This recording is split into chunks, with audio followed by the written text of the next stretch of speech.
alteración en la maduración de los precursores hematopoyéticos, de una síntesis defectuosa del ADN por ende. O sea, el problema es ya genético, pero tiene manifestaciones fenotípicas.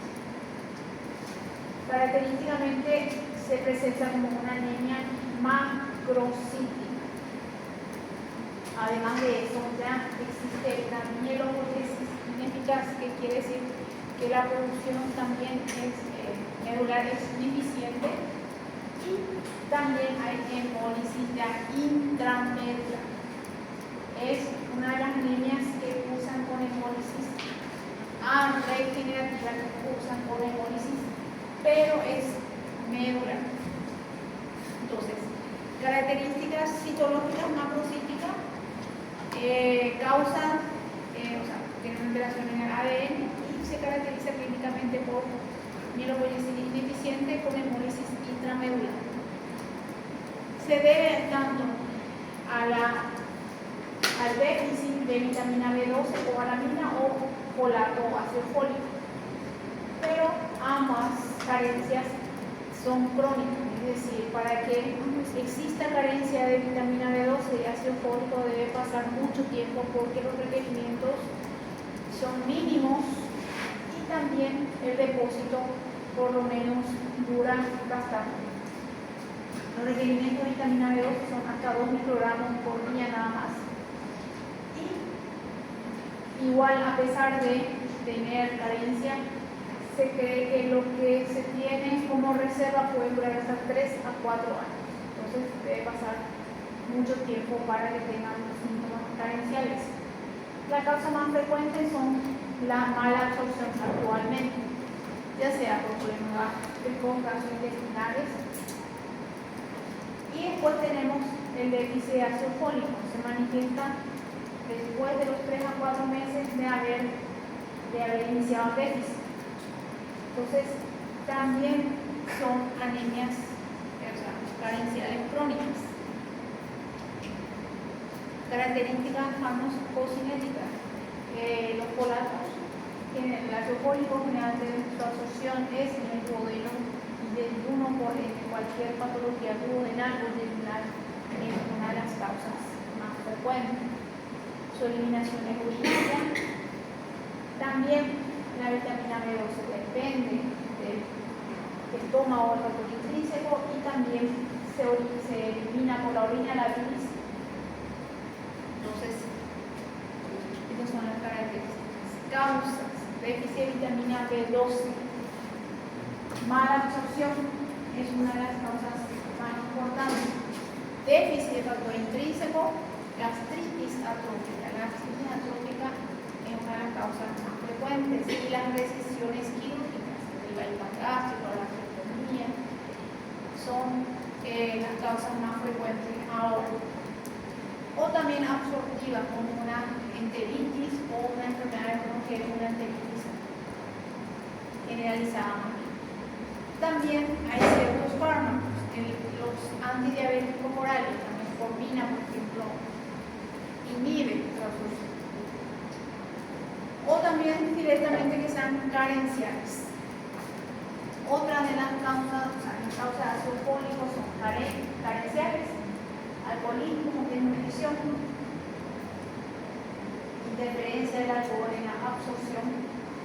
Después también hiperconsumo, por ejemplo, crecimiento, embarazo, o también ciertos fármacos, o lesiones duodenales, que son también las causas frecuentes. O sea, las causas más frecuentes van a ser las absortivas y las carenciales.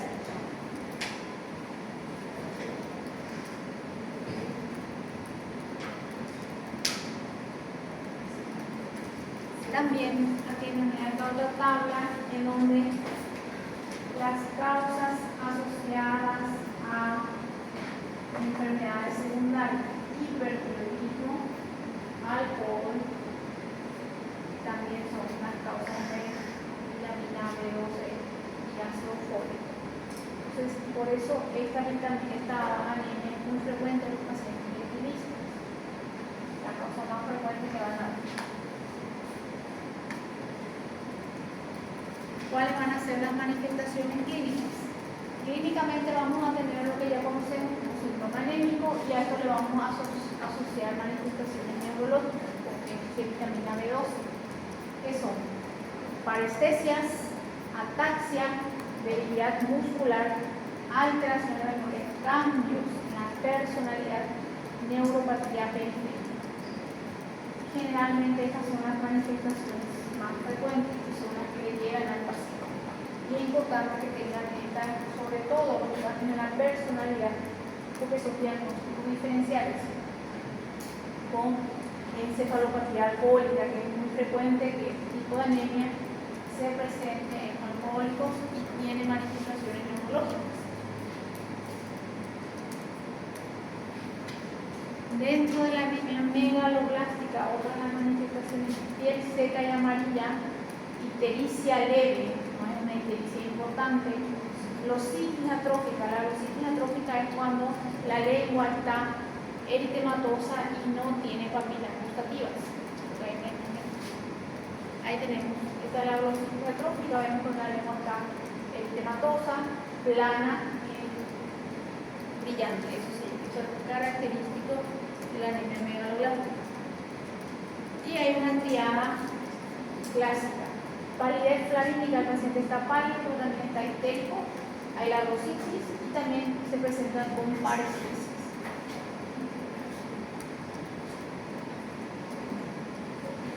Bueno, otra de las manifestaciones generalmente también es la fiebre. Estos pacientes generalmente se acompañan también de pancitopenia, es decir, que además de anemia tienen trombocitopenia y tienen leucopenia. Entonces son considerados inmunosuprimidos y pueden tener manifestaciones de inmunosupresión, diarrea, vómito. Siempre hay que analizar que no sean por gérmenes oportunistas. Entonces se caracteriza por una pancitopenia.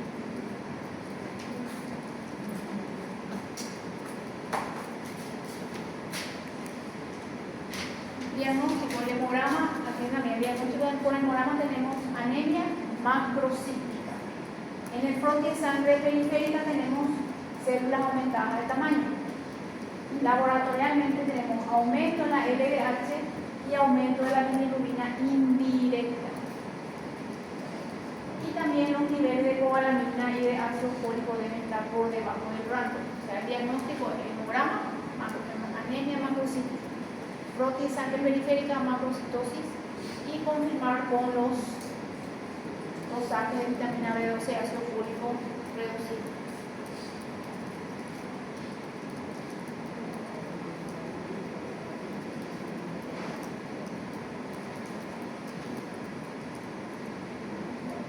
Y acá tenemos las infinitas causas de anemia megaloblástica.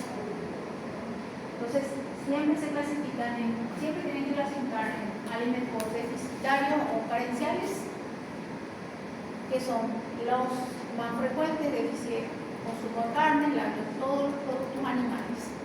El etilismo también se considera como una forma de nutrición crónica. Después tenemos las absortivas: cirugía gástrica, gastritis, carcinoma, etc. Y fármacos. Los fármacos también generalmente forman parte de las causas. Como le dije, la metformina es una de las causas muy frecuentes. Después tenemos también por déficit de ácido fólico. Generalmente son las más frecuentes son la lactancia y el embarazo. Y después también la enfermedad renal crónica. Entonces, identificar la causa y tratar la deficiencia, pero siempre deben buscar cuál es la causa, porque el tratamiento difiere. Si es carencial se le da, pero si es absortiva hay otras formas de tratamiento. ¿Alguna pregunta que tengan ahí? Entonces, vayan agregando al síndrome anémico las características de la anemia megaloblástica, características laboratoriales y las características clínicas. Sepan identificar. Bueno, vamos a entrar a la anemia hemolítica. ¿Cuáles son las anemias hemolíticas? Son aquellas en donde existe una destrucción excesiva de los matíes por debajo de los 120 días. Vimos que cuando los eritrocitos se destruyen por debajo de los 120 días hablamos de hemólisis. ya hablamos de hemocatéresis. La anemia hemolítica se produce una disminución de la vía media de los eritrocitos, que generalmente es 120 días. La característica de las anemias hemolíticas son muy variables. A veces podemos tener hemólisis sin anemia y podemos tener anemia hemolítica. Tenemos que tener en cuenta eso. Podemos tener hemólisis y podemos tener anemia hemolítica.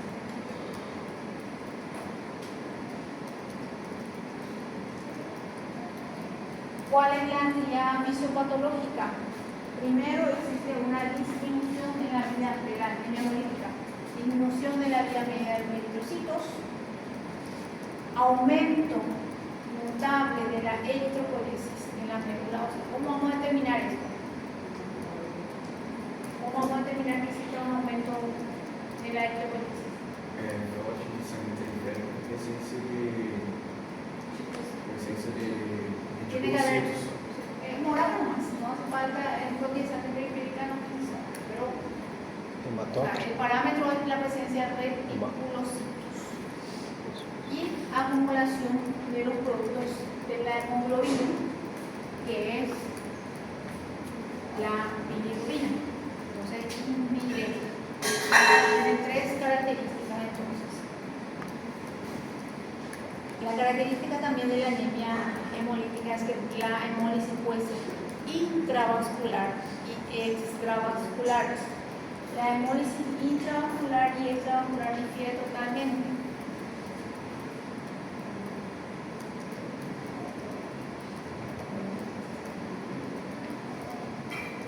Bueno, esto es lo que sería la reutilización de catabolismo de la hemoglobina, que tienen que por lo menos manejar básicamente. Tipos de hemólisis. Las hemólisis pueden ser intravascular y extravascular. Cuando hablamos de extravascular e intravascular, por ejemplo, la hemólisis extravascular puede ser una hemólisis mecánica.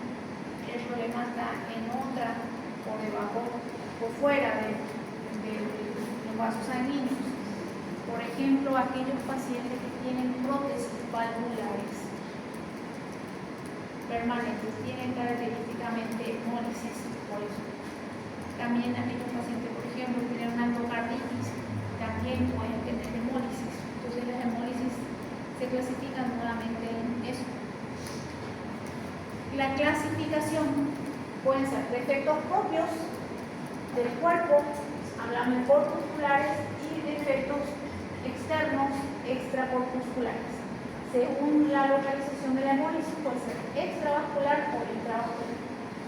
Pueden estar asociados, pero hay siempre uno predominante. Las anemias hemolíticas también se clasifican en congénitas, que son intracorpusculares, porque el problema ya es del cuerpo, o sea, genotípica y fenotípica. Y generalmente son los problemas de las membranopatías, problemas de enzimas o de hemoglobinopatías. Después tenemos las actividades o las extracorpusculares y se clasifican nuevamente en inmunitarias, que son autoinmunes o autoinmunes, y no inmunitarias, que pueden ser, por ejemplo, por fármacos.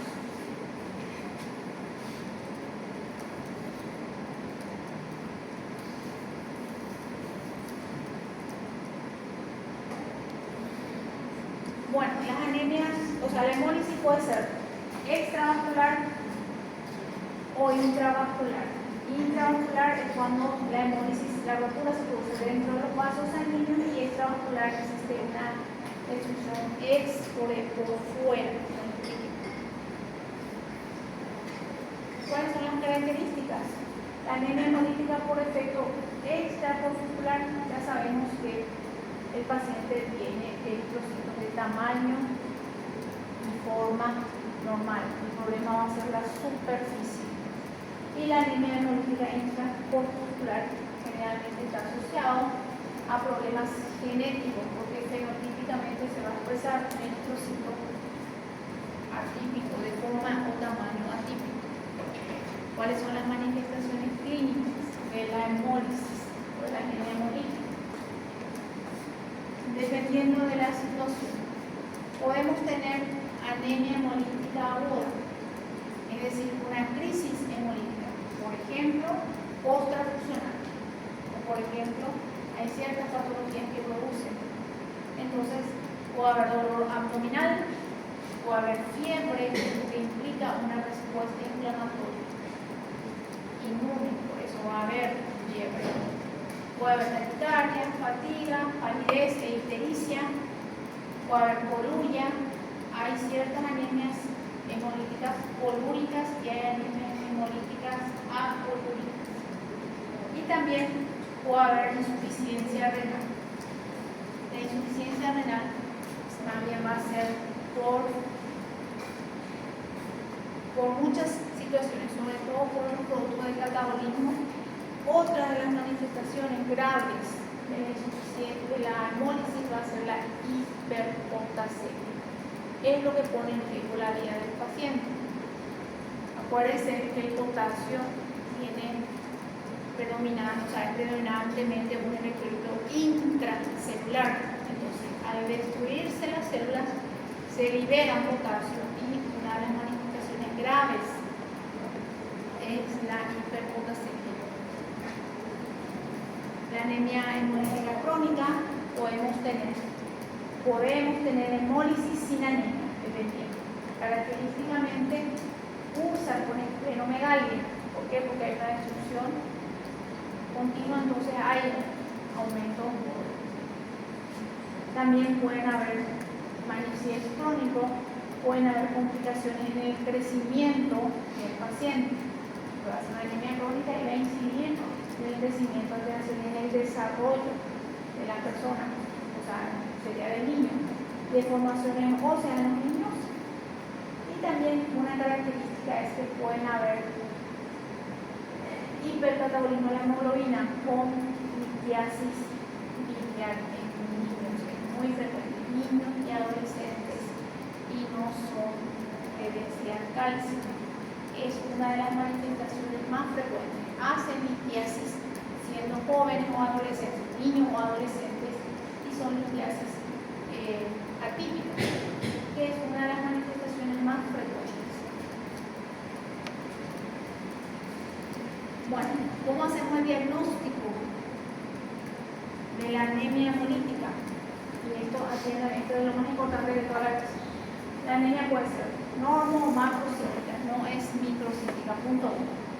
Se caracteriza con aumento de los reticulocitos, datos de hemólisis, ictericia, hemoglobina, bilirrubina y directamente. Entonces tenemos reticulocito. Esto es un diagnóstico de anemia hemolítica. Ahora tenemos que saber qué tipo de anemia hemolítica tenemos. Para eso tenemos que hacer la anamnesis y el examen físico.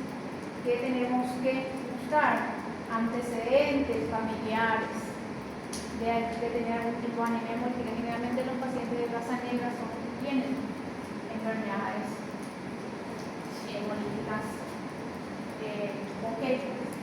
Y después, el siguiente paso es un frotis de sangre periférica. Ahí vamos a clasificar corpuscular y extracorpuscular. Si el frotis de sangre periférica sale negativo, vamos a solicitar el test de Coombs directo. Si sale positivo, el test de Coombs quiere decir que hay anticuerpos contra los glóbulos rojos. Hablamos de anemia hemolítica inmune. Si el test de Coombs directo sale negativo, quiere decir que no hay anticuerpos, y hablamos de no inmune. Y ahí nuevamente tenemos que buscar otras cosas. Pero este algoritmo siempre se debe seguir. Esto es diagnóstico secuencial. Bueno, tenemos que sospechar primero la edad de aparición, si hay antecedentes que dicen una tal, si hay antecedentes familiares, también el consumo de alimentos, origen étnico, la raza es importantísimo, sobre todo los de la raza negra, uso de fármacos o algún tipo de enfermedades previas. La valvulopatía cardíaca. La valvulopatía cardíaca se caracteriza por hemólisis extraocular. Otra patología son las enfermedades autoinmunes, sobre todo los lupus.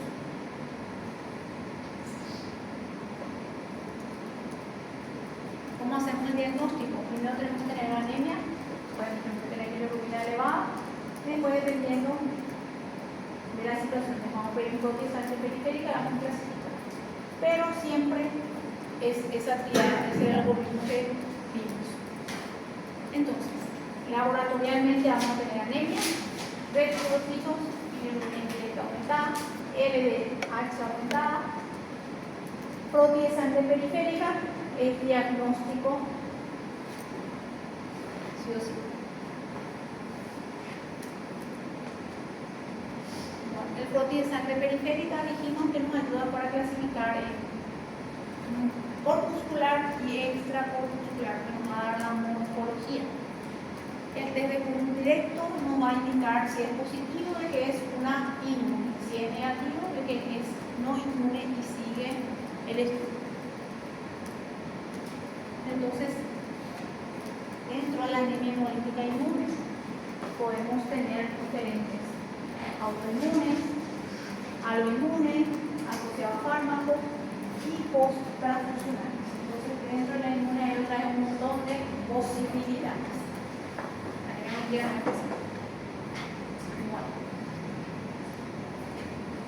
Dentro de la anemia hemolítica no inmune tenemos que pensar otra vez. Antecedentes de hipertensión, la causa más frecuente de hipertensión es la hipertensión portal. Después tenemos que buscar lesiones de grandes vasos, valvulopatía, que es otra de las causas más frecuentes, tóxicos, fármacos, y después tenemos otras causas. Microangiopatía, que es microangiopatía quiere decir que hay problemas vasculares, o también pueden ser otras enfermedades asociadas, por ejemplo, lípido, síndrome GERD o hipertensión maligna, uso de drogas. Entonces, dentro de la anemia no inmune tenemos un montón de posibilidades, pero las causas más frecuentes son las farmacológicas, las valvulopatías y las polihiperestenias. Bueno. Entonces, con respecto a la anemia hemolítica, tiene que manejar el algoritmo y las causas. Es una que sí o sí no hay forma de que no se maneje eso. ¿Alguna pregunta que tengan ahí? Bueno. Con respecto a anemia.